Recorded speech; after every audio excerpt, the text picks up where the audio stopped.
Bonjour et bienvenue ici à Avignon. Avignon façonné par la vitalité de l'Église au Moyen-Âge avec la Cité des Papes au XIVe siècle, le célèbre pont d'Avignon, le pont Saint-Bénézet.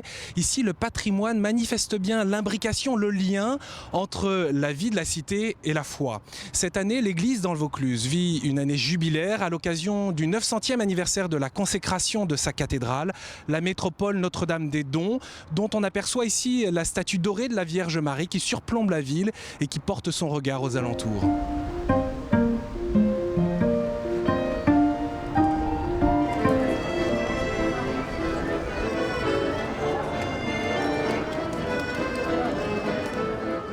Dans notre émission, nous allons à la découverte de la métropole Notre-Dame-des-Dons, qui fut un important lieu de pèlerinage marial, marqué bien sûr par la période des papes. Je rappelle que la construction de la métropole Notre-Dame-des-Dons est antérieure à la papauté ici en Avignon, marqué aussi par des canonisations comme celle de saint Thomas d'Aquin. C'est ici que s'est déroulé le premier Angélus ou la première procession de la fête Dieu. Bref, un lieu important pour l'histoire de notre pays et de l'Église. Qu'en est-il de ce génie missionnaire de nos ancêtres? Et puis aujourd'hui, où en est-on? Comment l'Église se saisit-elle à nouveau de l'évangélisation? Eh bien, nous allons en parler dans ce petit périple que je vous propose de faire en Avignon au fil du temps, d'hier à aujourd'hui, 900 ans de zèle.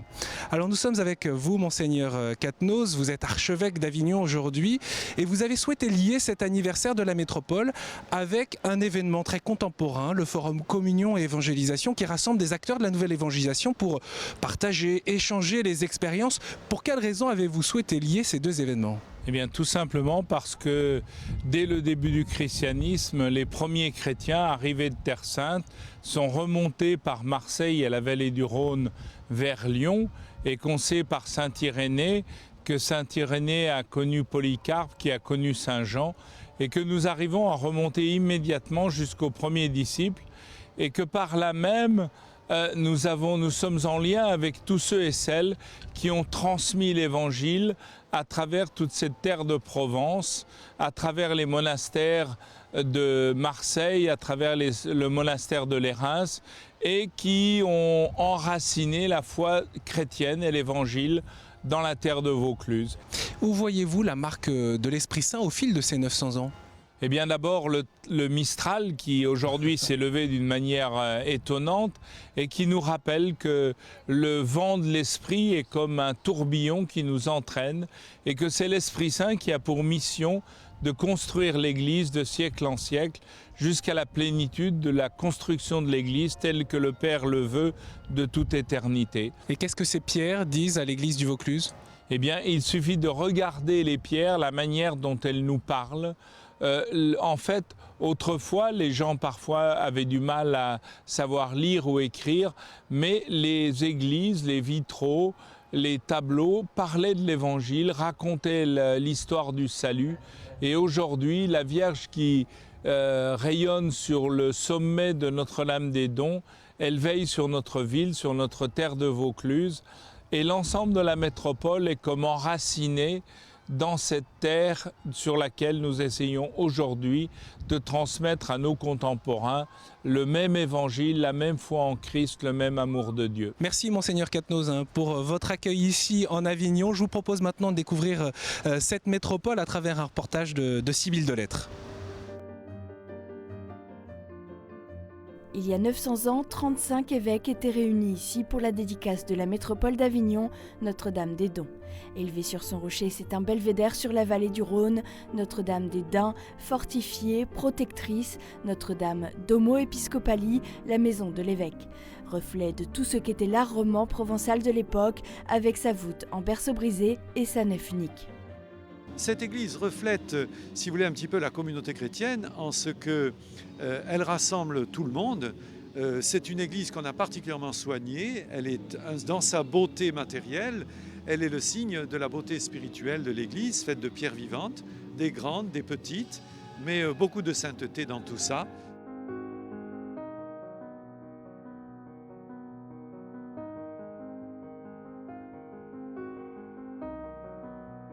Érigée en métropole en 1475 par le pape Sixte IV, Notre-Dame-des-Dons frappe par sa sobriété bien différente des grandes cathédrales gothiques. Cette métropole porte en son sein les signes de la ferveur du passé. Dans le chœur, la cathèdre en marbre blanc, signe épiscopal par excellence, date du XIIe siècle.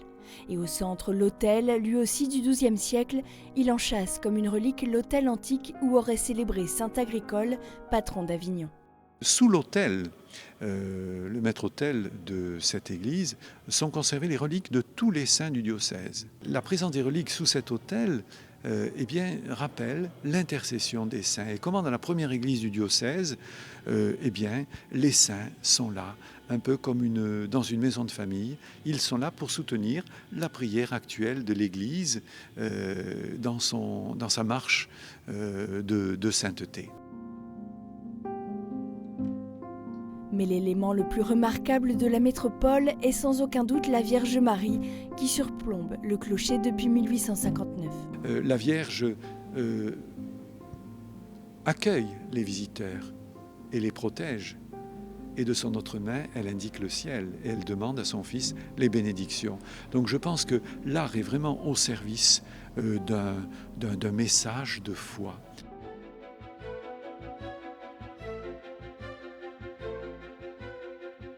Depuis 900 ans, la métropole Notre-Dame-des-Dons a eu un rayonnement incroyable, notamment à cause de la présence des papes, Clément V en 1305, mais surtout Jean XXII, qui devient successeur de Pierre en 1313.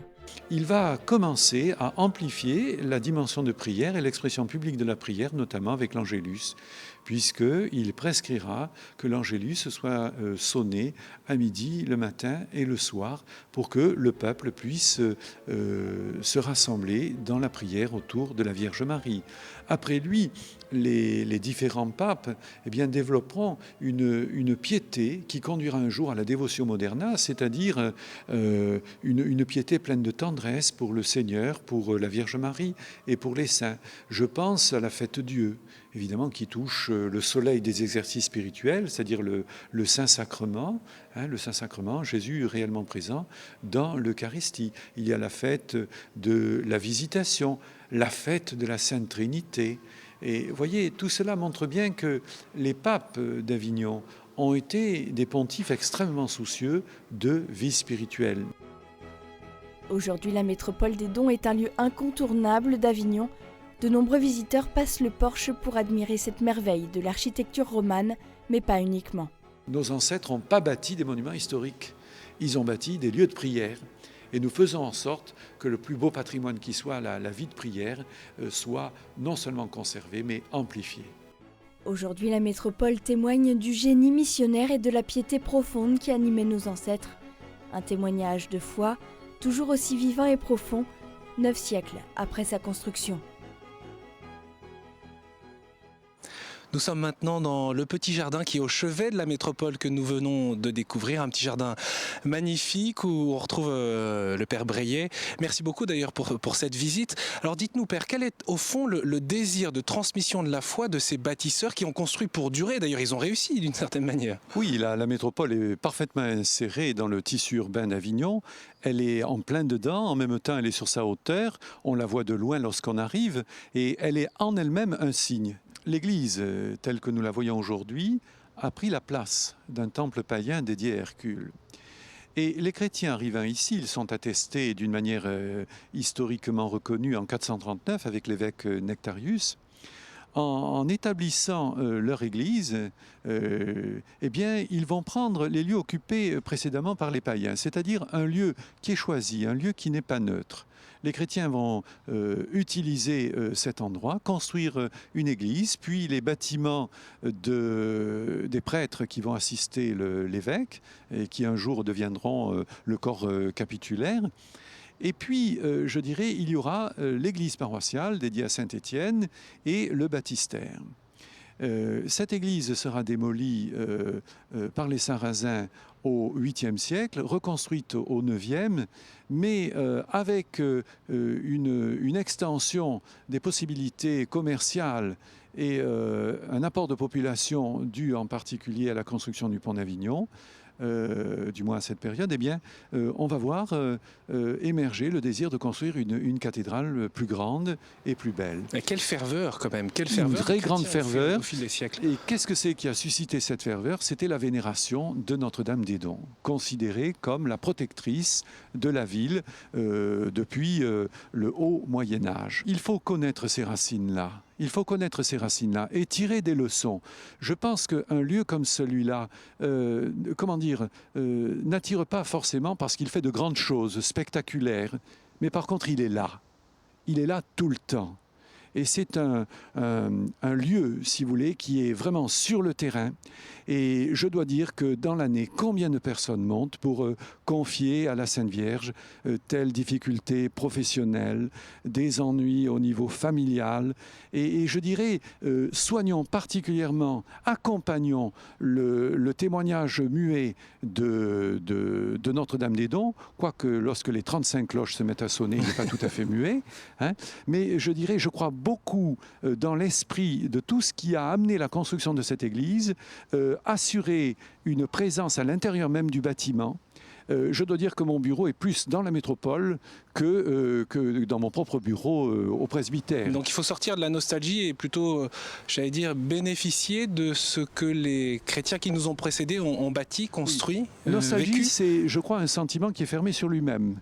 Je préférerais dire un respect de nos racines, une connaissance de nos racines. Il faut que les chrétiens se montrent. Mais je dirais quelle qualité de présence il y a au quotidien et dans l'instant. Et je suis émerveillé, mais vraiment émerveillé, même si le soir j'en peux plus, parce qu'il y a des journées très rudes. Je suis émerveillé de ce que j'entends, de ce que je vois, et de l'ouverture des âmes, même des gens qui sont très loin. Je pense à d'autres confessions. Nous recevons des bouddhistes qui viennent chercher une forme de sagesse, des musulmans qui viennent prier la Myriam, la Sainte Vierge, et il est évident qu'il faut être présent. Ou carrément des gens qui se déclarent athées, mais qui sont sensibles à la dimension historique, la dimension patrimoniale, et qui trouvent quand même une ouverture d'esprit et de cœur devant tant de beauté accumulée ici. Merci beaucoup, Père Brien, de nous avoir accueillis. Je rappelle que vous êtes recteur de cette métropole Notre-Dame des Dons, cathédrale du diocèse d'Avignon. Nous avons parlé de ces pierres qui permettent aujourd'hui d'annoncer la foi. Je vous propose de retrouver d'autres pierres vivantes qui travaillent en ce moment, qui réfléchissent dans le cadre du forum Communion et Évangélisation. Nous rejoignons maintenant le collège Saint-Joseph.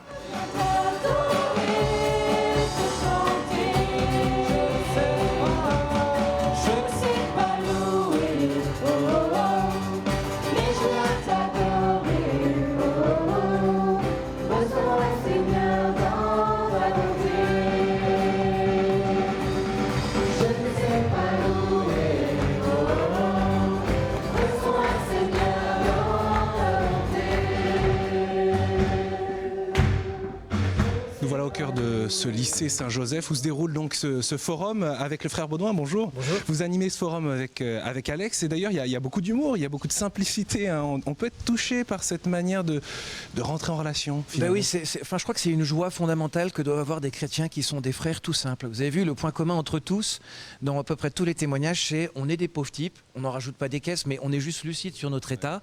Et en fait, ça simplifie beaucoup les choses. Et le Seigneur, il utilise, je trouve, de plus en plus des ouvriers, des outils, des instruments qu'il simplifie un peu. Et bien la simplicité, ça donne la joie, ça donne une certaine détente et ça fait qu'on ne se prend pas au sérieux tout en étant très sérieux sur la personne que l'on doit annoncer le Christ.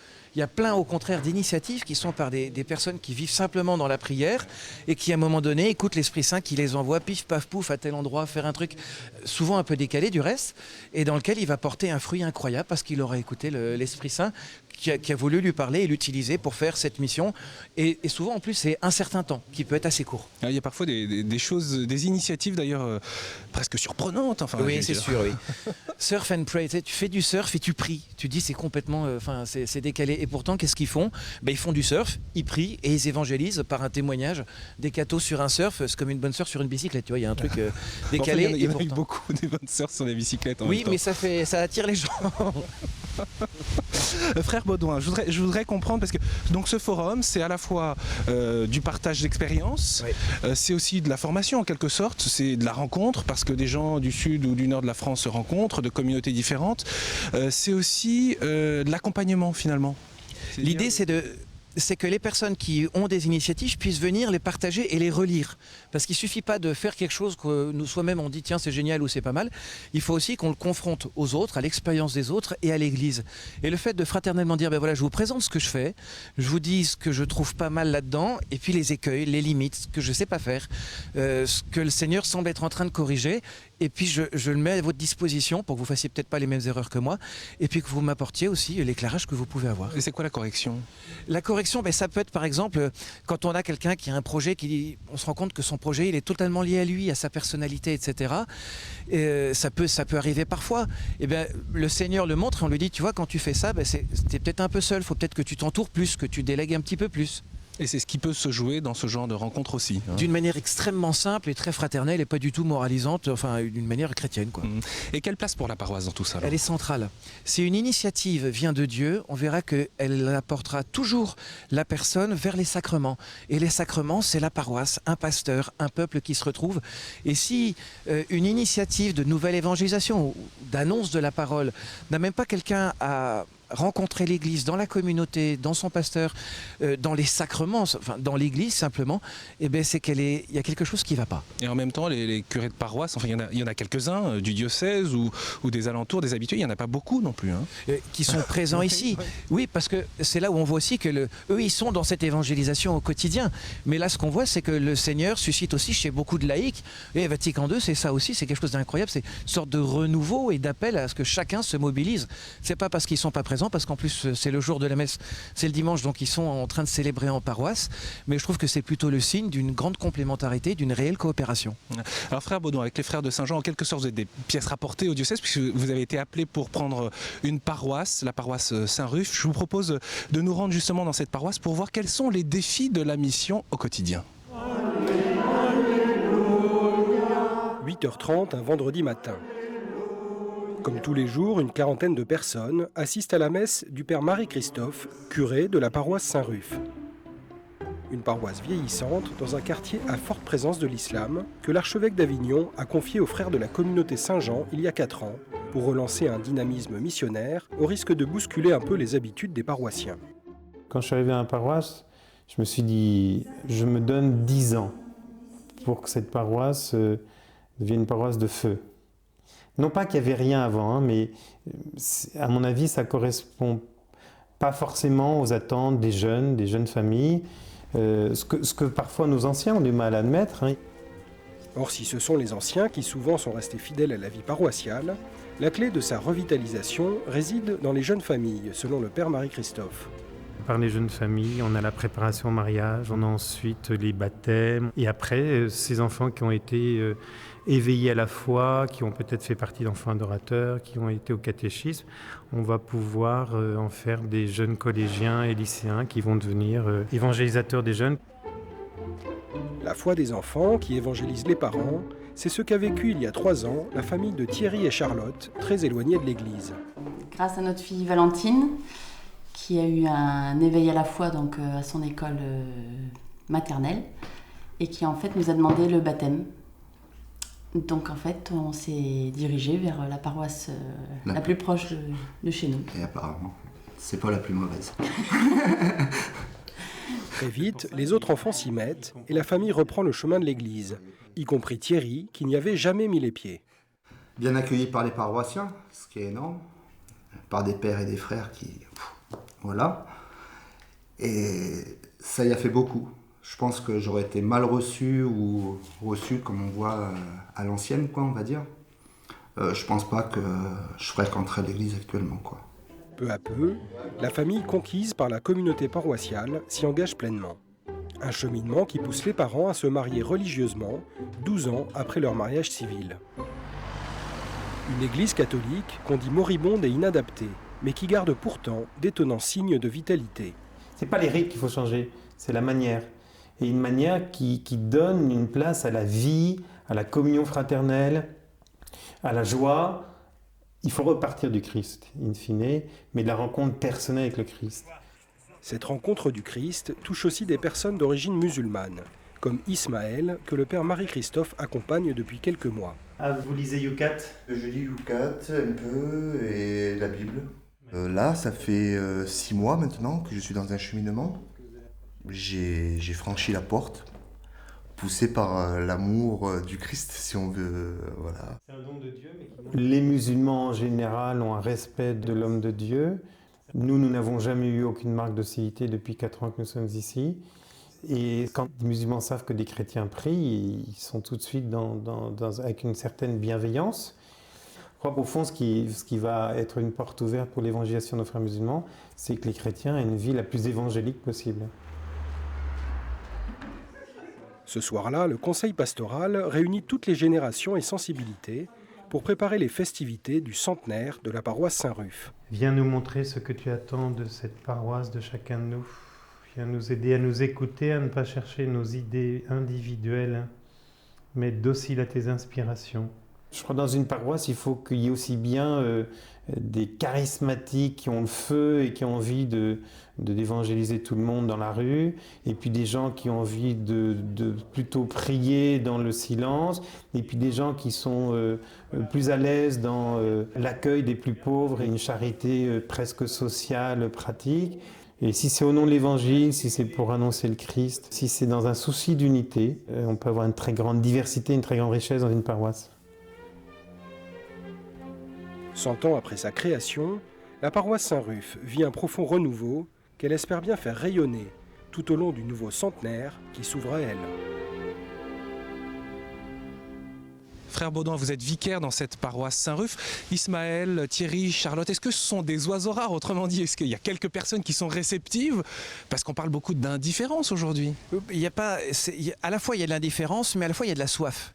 Et souvent l'indifférence, c'est de la méconnaissance.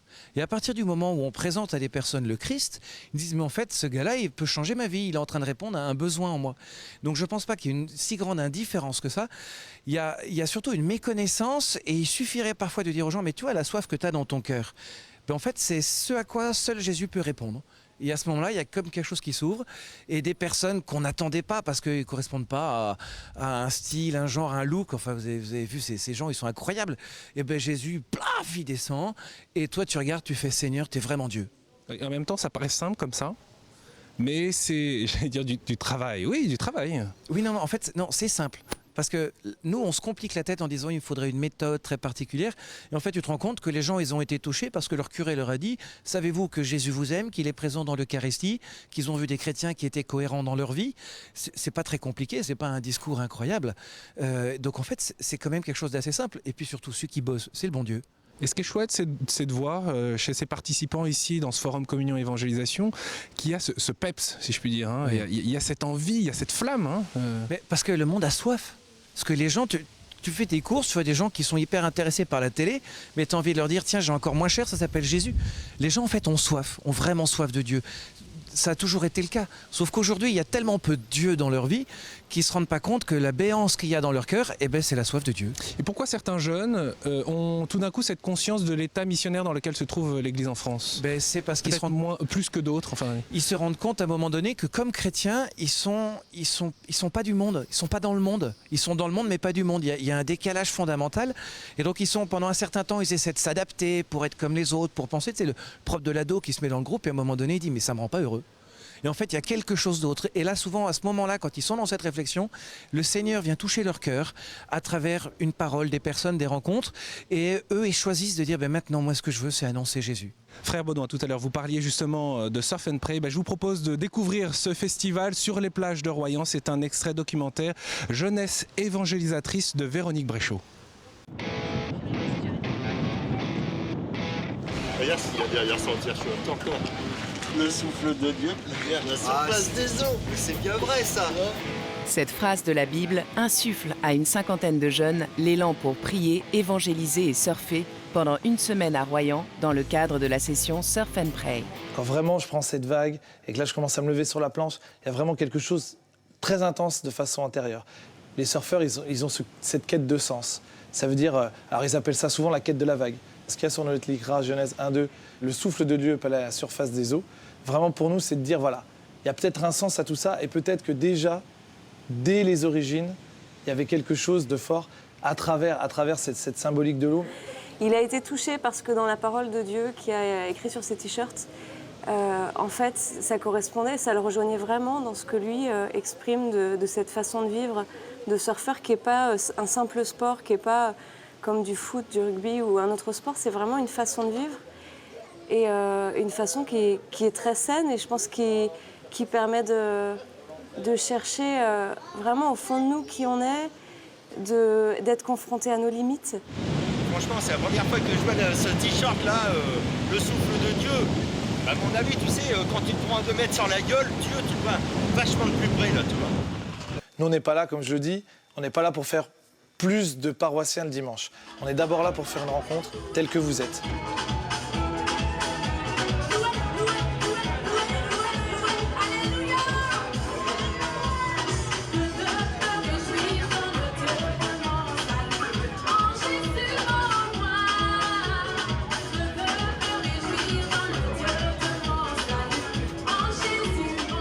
J'ai vraiment cette impression qu'aujourd'hui, il y a beaucoup de jeunes qui sont autour de l'église, mais qui n'ont pas vraiment envie de faire le pas tout de suite. On disait il y a quelques années, on veut être ce parvis de l'église. On vit notre vie de jeune, on la vit pleinement, mais peut-être la différence, c'est que le Christ est dans cette vie.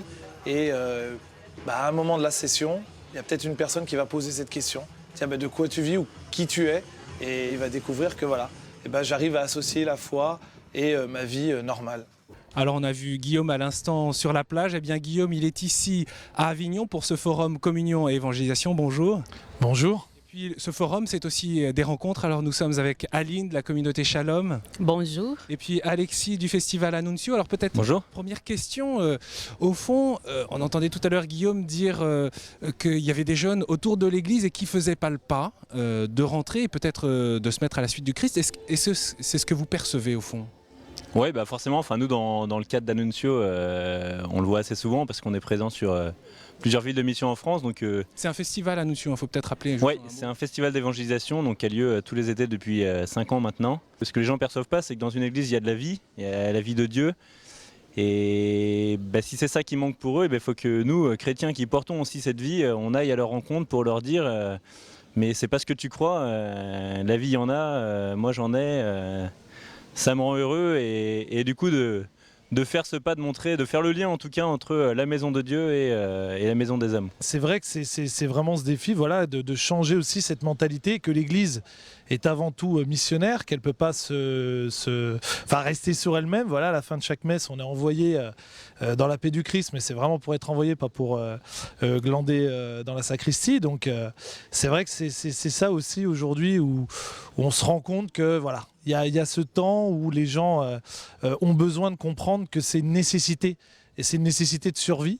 Moi, je vois, comme disait Alexis, c'est vrai qu'aujourd'hui, les gens qui sont à l'extérieur ne veulent plus rentrer parce qu'ils ont aussi ces peurs et ces craintes du communautarisme. Et les gens ont besoin de redécouvrir qui on est et on a besoin aussi de se redécouvrir nous-mêmes. Parce que c'est pas un Dieu dont on nous a parlé quand on était petit, c'est un Dieu qu'on a rencontré. Et c'est cette rencontre qui fait qu'aujourd'hui, moi, je suis dans la rue avec mon instrument pour venir dire sans peur que Dieu est vivant, que moi j'y crois, que ça me rend heureux et que toi, on partage la même vie, le même monde, et on peut aussi partager la même foi si toi tu rencontres le Seigneur. Et on a, je pense, nous trois, je pense qu'on a beaucoup d'exemples aussi de personnes qui étaient à 100 lieues d'être chrétiens un jour et qui, de par une rencontre, là je pense par exemple à Monseigneur Ray qui préside ici, lui, il faut savoir qu'il est évêque aujourd'hui, mais qu'il s'est converti suite à une évangélisation de rue, quoi.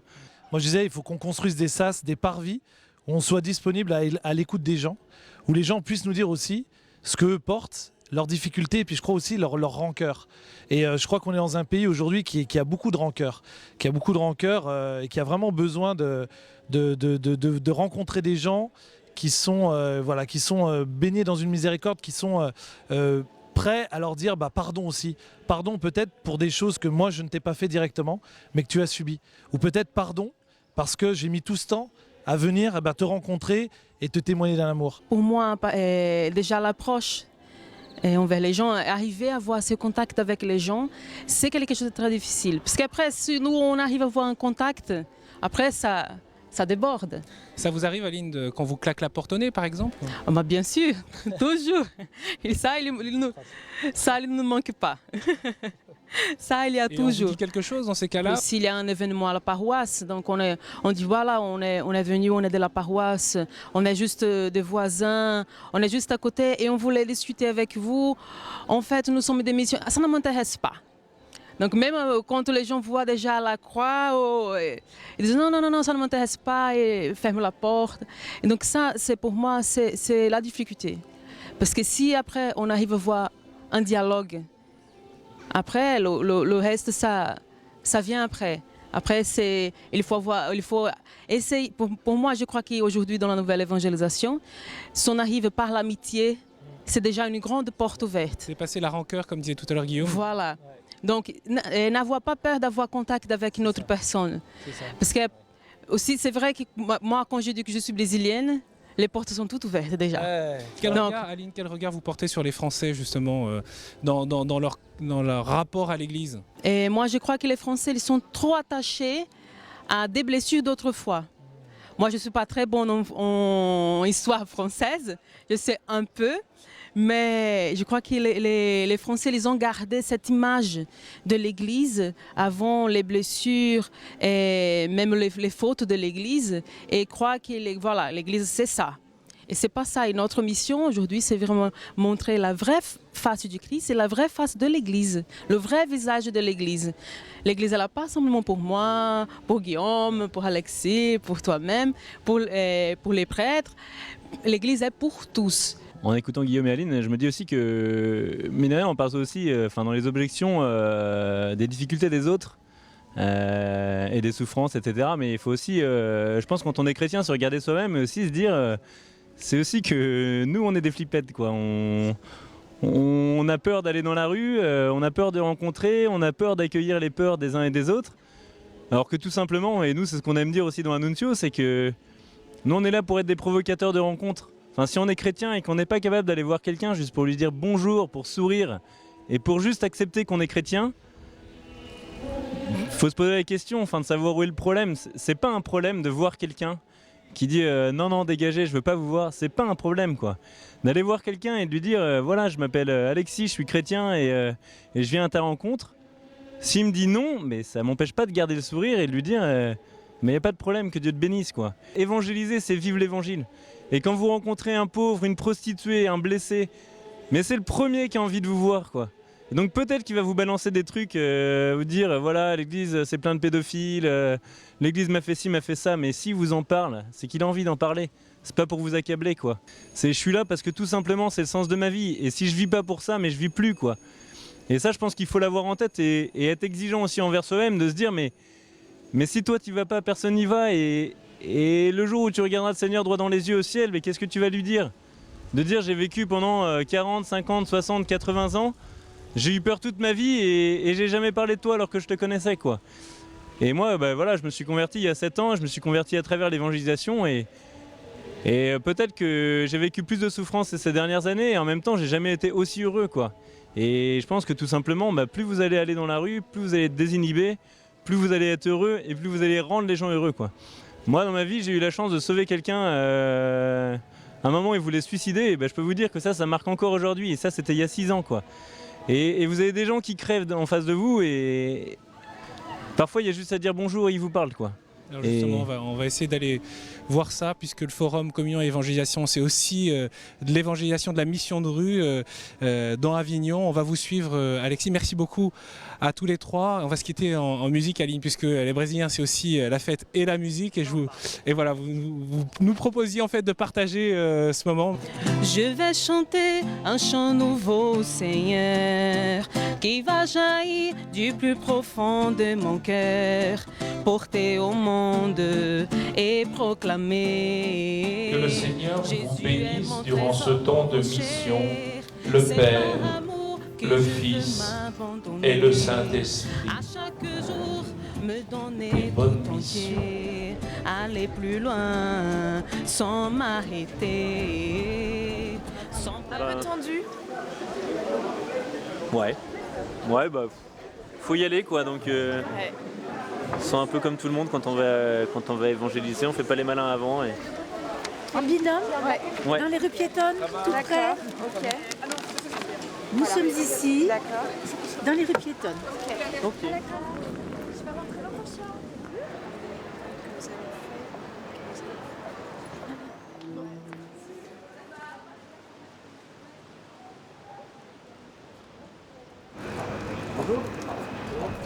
Vous auriez 2 minutes à nous accorder?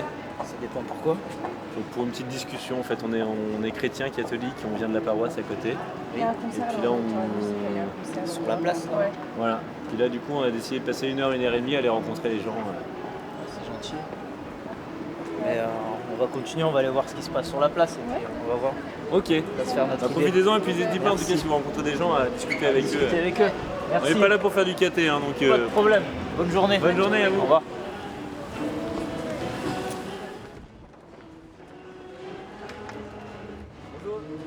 Vous êtes croyant du coup? Oui, je dirais que oui. Ouais. Vous en pensez quoi du coup de voir des gens comme ça débarquer au traquenard C'est surprenant. C'est surprenant, je dirais, comme premier. Ouais. Bah, vous avez jamais eu envie rien que de lui poser la question est-ce que tu existes ou Moi je me pose la question si elle existe ou pas, mais là pas plus que ça. Pour le moment je m'y intéresse pas trop. Mais... Est-ce que tu as déjà essayé de lui poser la question à lui? Non.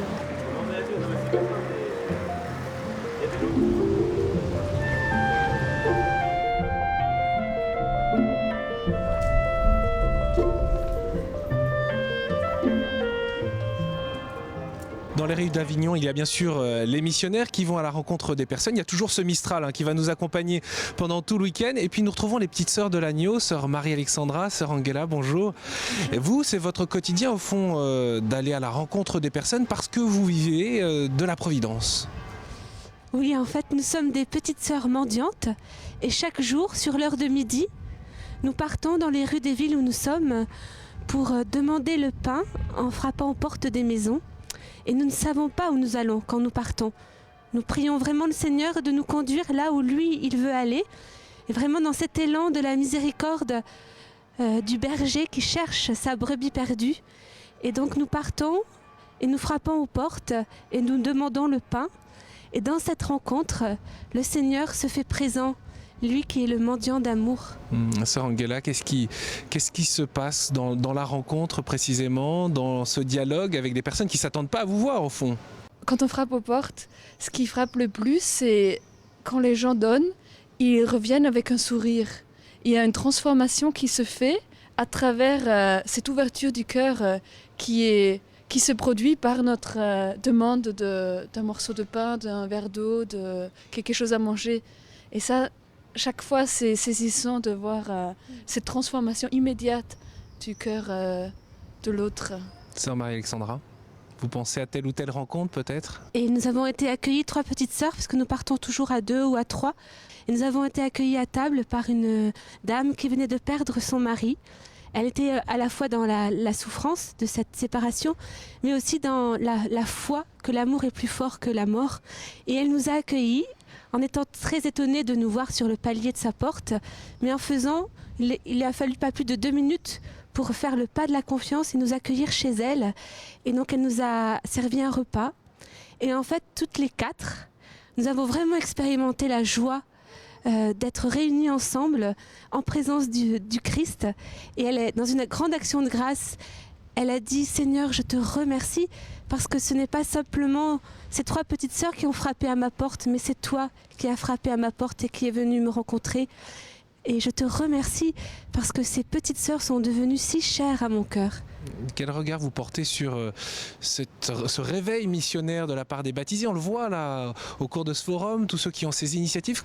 Comment vous le percevez? Quel regard vous portez, vous qui vivez cela au quotidien finalement, Sœur Angela? C'est de dire, c'est un peu propre à l'Église d'être missionnaire et vraiment quand on prend au sérieux l'Évangile, on ne peut pas faire autrement de le porter, d'annoncer la bonne nouvelle à tous. Et du coup, c'est quelque chose qui nous réjouit beaucoup, mais c'est...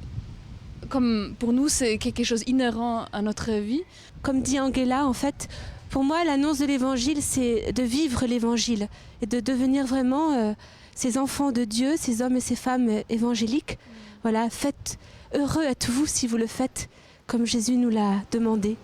Merci beaucoup à toutes les deux de nous avoir partagé votre expérience et puis finalement ce qui fait votre vie à travers cette vie de la Providence. Je vous propose maintenant de retrouver le lycée Saint-Joseph parce que ce forum Communion et Évangélisation, bien sûr, il y a des aspects, j'allais dire, de mise en pratique ou plutôt de conformer sa vie à ses paroles, à sa réflexion, mais il y a aussi ces rencontres et ces partages d'expériences, c'est ce que nous retrouvons donc au lycée Saint-Joseph.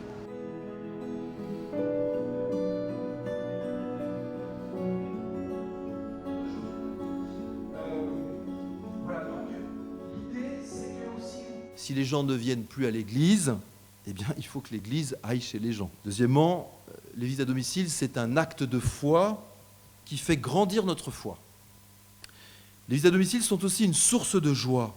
C'est l'exemple évidemment de la visitation. Une joie qui nous dilate le cœur. Et donc, un témoignage tout simple, lorsque la personne a pu être écoutée, eh bien, on se rend compte que le cœur est ouvert et que quelque chose peut être déposé. Comment évangéliser les musulmans? Ça pose d'ailleurs problème à quelques-uns parmi nos frères chrétiens. En réalité, c'est l'occasion de présenter celui qui fait vraiment l'évangélisation. Ce n'est pas nous qui faisons l'évangélisation. Donc comment évangéliser les musulmans, c'est dire comment l'Esprit s'éprend pour les toucher et les atteindre. La proposition du parcours Zaché, c'est d'en fait unifier notre vie professionnelle, notre vie familiale, notre vie sociale et spirituelle pour réaliser ce que le cardinal Lustiger appelait un art de vivre chrétien. Le parcours Zaché s'appuie sur la doctrine sociale de l'Église. C'est un ouvrage de référence que tout chrétien doit avoir chez lui. Pour moi, c'est le troisième. Le premier, c'est la Bible, le deuxième, c'est le catéchisme, et le troisième, c'est celui-là. La première vertu de ce parcours, c'est de nous transformer. De nous transformer, et cette transformation va nous permettre d'avoir une vie unifiée, qui va nous permettre d'être des témoins là où nous sommes. Nous retrouvons Monseigneur Dominique Ray, bonjour. C'est vous qui avez initié le forum Communion et Évangélisation il y a 10 ans maintenant, on vient de le voir, il y a ce besoin de partage, d'expérience. On l'a entendu sur le porte-à-porte, sur le parcours Zaché. Au fond, quel est le cru 2012? Quel regard vous portez sur cette année? Le cru 2012 est centré sur l'action de l'Esprit Saint, avec ce que cela peut signifier de bouillonnement d'initiatives, et nous avons eu plusieurs forums qui expriment toutes ces initiatives prises ça et là par des jeunes en particulier, et en même temps tout cela converge vers une expérience ecclésiale. Ce n'est pas simplement une addition d'expériences, c'est à travers tout cela rendre compte de ce que l'Église est diversifiée dans tous ses charismes, de ce que tout cela participe finalement d'un besoin de communion et d'exprimer une communion symphonique. En comparaison de ce qui se passe dans d'autres pays, je vois qu'en France, il y a une créativité, il y a une recherche continue, il y a des expériences innovantes, il y a ce désir qui fait partie, je dirais, de nos chromosomes historiques, ce désir d'évangéliser, de témoigner de notre foi, et puis non seulement une ardeur missionnaire, mais aussi une intelligence de la mission. Et je me dis que notre situation n'est pas si difficile que certains voudraient qu'elle soit ou seraient tentés de la décrire. Et alors, la nouvelle évangélisation, c'est le même évangile, mais qui essaye de rejoindre, avec un nouveau langage, de nouvelles expressions, ce monde traversé par le relativisme, mais aussi le pluralisme, l'individualisme, la mondialisation. Oui, le pluralisme d'ailleurs qui muselle parfois les chrétiens parce qu'ils ont peur d'imposer quelque chose à d'autres. Quelquefois, il y a le sentiment que nous ne voulons pas être impérialistes dans notre manière d'annoncer l'Évangile. Et il y a eu aussi toute une théologie de l'enfouissement qui avait une certaine valeur spirituelle, mais qui a conduit parfois à un véritable effacement. Et donc je crois aujourd'hui effectivement que l'Église a besoin de trouver une certaine forme de lisibilité, de visibilité. On a beaucoup essayé de rejoindre le monde, ce n'est pas sans vérité théologique, il y a une théologie du monde, mais en même temps, il y a une différence chrétienne, il y a une manière d'être chrétien qui est en rupture évangélique par rapport à ce que le monde peut promouvoir. Il faudrait revoir cette théologie du monde, justement ?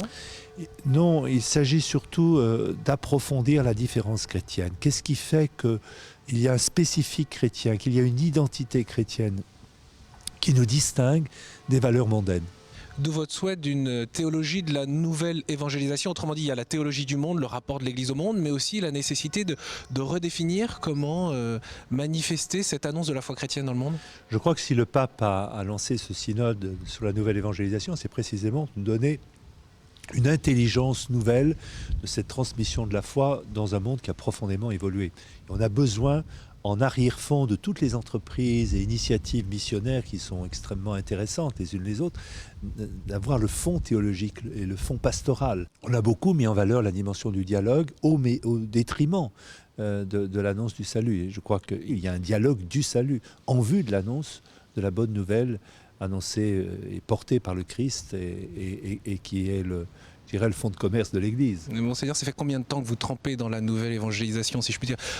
Alexis tout à l'heure disait que finalement vous êtes ce que vous êtes parce qu'un jour vous avez rencontré des missionnaires dans la rue. Le point de départ, c'était un groupe de prière. J'ai vécu une expérience spirituelle qui est tout à fait inattendue. Le groupe de prière était en réalité un groupe d'évangélisation. Je me suis retrouvé au bas de l'immeuble où je travaillais au ministère des Finances et je me suis caché derrière le livret qu'on m'avait passé pour éviter qu'on me reconnaisse. Et j'ai trouvé là une expérience qui était assez bouleversante, de cette simplicité, de cette liberté d'annoncer le Christ dans la rue. Mais la première personne qui a été évangélisée, c'était moi-même. Et c'était le début d'une expérience de liberté spirituelle, une expérience aussi de vie fraternelle pour porter l'évangile du salut à notre monde. Et pour trouver cette liberté, vous dites-vous qu'il faut un changement dans la manière dont on pratique la pastorale au quotidien. Vous parlez même de stratégie de changement. J'emploie cette expression à partir de ce qui se passe dans des grandes organisations. On parle de conduite de changement, aider les responsables à se situer dans un nouveau paradigme, dans une nouvelle culture. Le même évangile, mais annoncé à un monde qui a profondément évolué. Mais pour cela, il faut accompagner ce changement, aider les acteurs, par exemple de la pastorale, à redécouvrir les nouvelles donnes, à s'inscrire dans un nouveau paysage, à revisiter les pratiques. Tout cela fait partie effectivement d'une conversion pastorale. Comment gérer à la fois cette conduite du changement et puis cette gestion du quotidien? Je crois que là, il y a un véritable défi pour beaucoup de diocèses. Un certain nombre de diocèses sont en difficulté parce qu'il y a une raréfaction et une seniorisation des prêtres. Il y a un vieillissement de la population des pratiquants. Et c'est difficile d'instruire et d'engager des forces alors même qu'on a peu de ressources. Et là, il y a un véritable défi. Alors, je suis à la fois marqué par un effacement, et on a des pans entiers de l'Église, de certaines pratiques pastorales qui vont s'estomper, qui vont se déliter, qui vont parfois disparaître, et en même temps aussi frappé par ce qui peut naître et jaillir. Et les quelques expériences qui ont été exprimées au cours de ce week-end expriment bien ce jaillissement, attestent de ce renouvellement intérieur de l'Église. Chaque fois que je rencontre les catéchumènes, je suis aussi le témoin bouleversé de ce que la foi est contemporaine, la foi et l'action de l'Esprit Saint est quelque chose qui marque nos contemporains. Il y a des grandes attentes spirituelles. Et donc on est à la croisée des chemins, à la fois une Église dont on doit réassumer la tradition, des pratiques pastorales que l'on doit abandonner, et en même temps une formidable attente spirituelle, et puis ce jaillissement de l'esprit qui fait naître des choses inattendues et que l'on doit accueillir. Je crois qu'au cours de ce week-end, toutes ces initiatives attendent de la part de l'Église, de la part des évêques, des prêtres, qu'elles soient reçues, qu'elles soient reconnues, qu'elles soient encouragées et qu'elles soient accompagnées. Merci beaucoup, Monseigneur Ray. Je vous propose maintenant de retrouver la Cité des Papes et bien sûr la métropole. La métropole est trop exiguë, figurez-vous, pour accueillir toutes les personnes qui participent à cette messe qui commémore le 900e anniversaire de la consécration de la cathédrale. Et c'est donc sur la place du Palais des Papes que se déroule cette messe.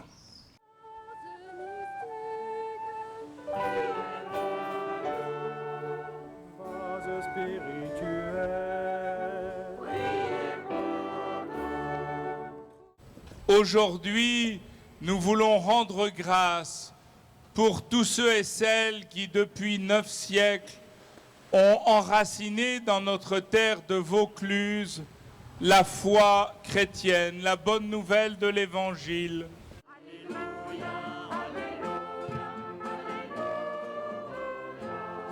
De génération en génération, l'Église s'est enracinée dans notre terre de Vaucluse.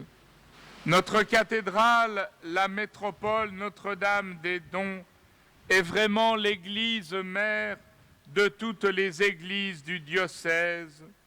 L'autel en est le cœur, et pour reprendre les mots de saint Ignace d'Antioche, là où est l'autel, là est le Christ, et là où est le Christ, là est l'Église. Et là où est l'autel, là est l'évêque. Et là où est l'évêque, là est le Christ. Et là est son Église. La messe que nous célébrons aujourd'hui, en l'année jubilaire du 9e centenaire de la dédicace de notre cathédrale, la métropole Notre-Dame des Dons, réalise en nous tout ce qu'elle signifie. Elle construit l'Église en construisant notre communion dans le Christ et les uns avec les autres.